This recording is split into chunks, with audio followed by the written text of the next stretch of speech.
शहीद Manindranath Mandal memorial social and charitable trust Saraidhela की तरफ से धनबाद के 8 लेन स्थित मेनको मोड़ पर मनिंद्रनाथ मंडल की 75वीं जयंती मनाई गई। वहीं शहीद मैदान सरायढेला में मंडल की प्रतिमा पर माल्यार्पण किया गया। इस दौरान उन्होंने मनिंद्रनाथ मंडल को शहीद का दर्जा नहीं दिए जाने को लेकर भी सवाल उठाए।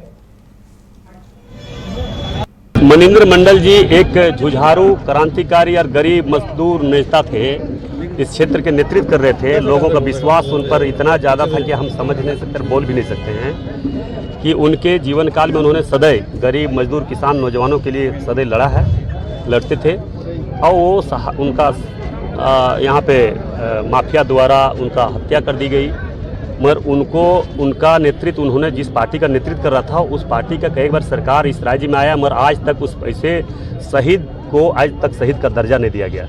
इससे बड़ा दुर्भाग्य क्या हो सकता है? इसलिए मैं जरूर केंद्र सरकार की बात को रखेंगे और उनका शहीद का दर्जा दिलाने का।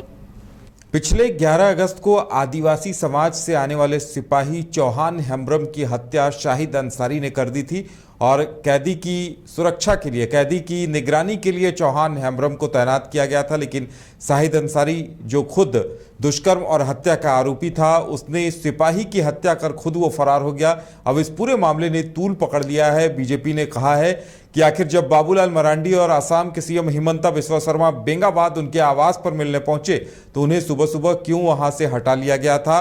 और सीएम हेमंत सोरेन और उनकी पत्नी कल्पना सोरेन ने उन्हें अपने आवास पर बुलाया। इसे लेकर भी उन्होंने तंज कसा और कहा कि हेमंत सरकार आरोपी हत्यारे को बचाने का प्रयास कर रही है, शाहिद अंसारी को बचाने का प्रयास कर रही है।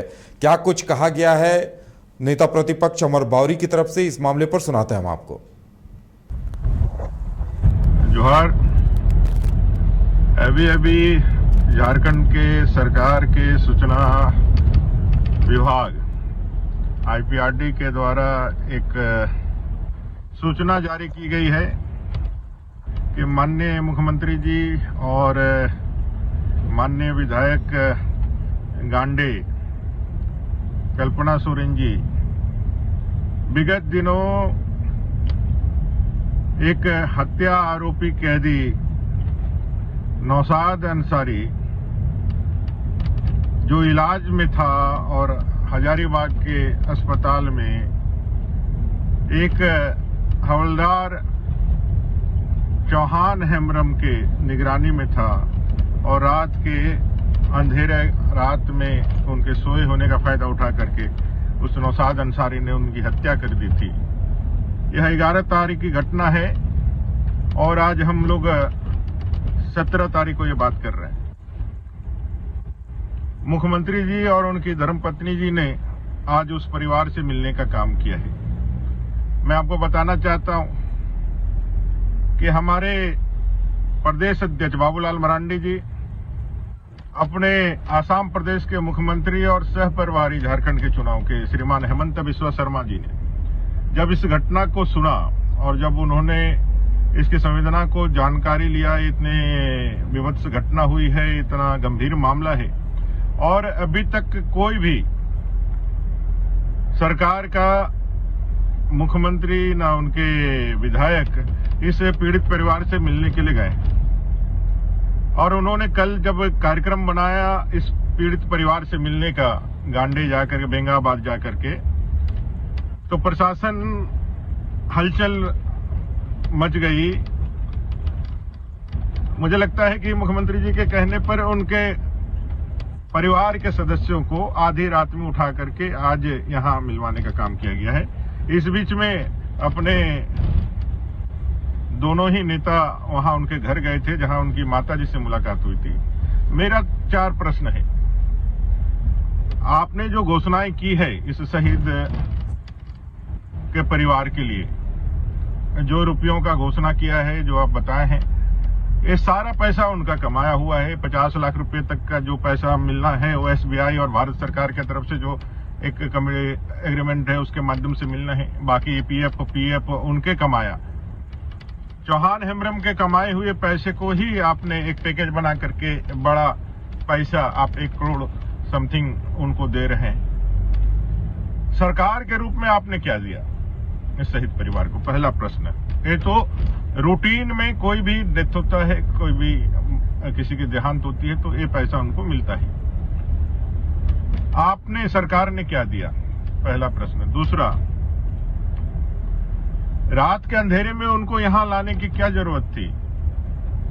वहां के जनप्रतिनिधि आप थे, आप वहां जाकर के इस परिवार को क्यों नहीं सांत्वना दिए, क्यों नहीं उनको संवेदना प्रकट की? ये भारतीय जनता पार्टी का ही दबाव था, ये मानिए आपको इस गंभीर मसले पर इतने दिन के बाद आंख खोलने को विवश होना पड़ा। तीसरा, आपकी संवेदनाहीनता के कारण इतने दिन चुप रहने का कारण क्या है? आप क्यों नहीं इस मामले को आपने प्रखरता के साथ उठाया? आज 7 दिन हो गए हैं, ये हत्यारा आपकी पहुंच से बाहर है। चौथा और आखिरी सवाल कि एक हत्या के आरोपी, गैंग रेप के आरोपी जिसके ऊपर पॉक्सो लगा हुआ था, ऐसे गंभीर अपराध कर्मी जो इलाज कराने के लिए आया था, तो उसके सुरक्षा के लिए सिर्फ एक ही हवलदार का डिप्यूटेशन क्यों किया गया था? यह इसलिए अभी तक वो पकड़े नहीं गए हैं, या फिर ये जो नौशाद अंसारी है, ये नौशाद अंसारी नाम से ही आपके तुष्टिकरण के भाव जागृत हो जाते हैं क्या? इस नौशाद अंसारी के नाम के कारण ही आपकी जो है पूरी जो है संवेदना जो है वो अपने झारखंडी भाइयों के लिए, आदिवासी भाइयों के लिए मर जाती है क्या?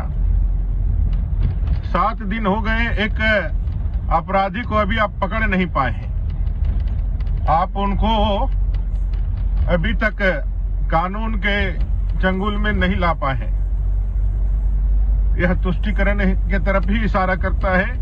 इसकी जांच होनी चाहिए कि भी एक सजा याफ्ता कैदी को जो उम्र कैद बिता रहा हो, जो हत्या का आरोपी हो, गैंग रेप का आरोपी हो, उसको सिर्फ और सिर्फ एक हवलदार के साथ आप कैसे वहां रहने देते हैं? फिर उसकी हत्या हो जाती है, हवलदार की हत्या कर देता है और वो पैदल भाग जाता है, और अभी आप 1 सप्ताह तक उसको पकड़ नहीं पाते हैं। और आज जब भारतीय जनता पार्टी अपना जो है सक्रियता दिखाती है, तो उस गरीब परिवार को आप उनका हक देने के लिए आगे आते हैं और आप PIRD के माध्यम से अपना पीठ थपथपाते हैं। जान के रखिए, यह भारतीय जनता पार्टी के कार्यकर्ता है, भारतीय जनता पार्टी के नेतृत्व है, जो गरीबों को, आदिवासियों का हक दिलाने के लिए लगातार संघर्ष करता रहता है। और हम इस सरकार का जहां असफलता मानते हैं, वहीं भारतीय जनता पार्टी के अपने नेतृत्व का हम धन्यवाद और सफलता मानते हैं कि उनके छोटे से प्रयास से इस गरीब परिवार को उसका हक और अधिकार मिला।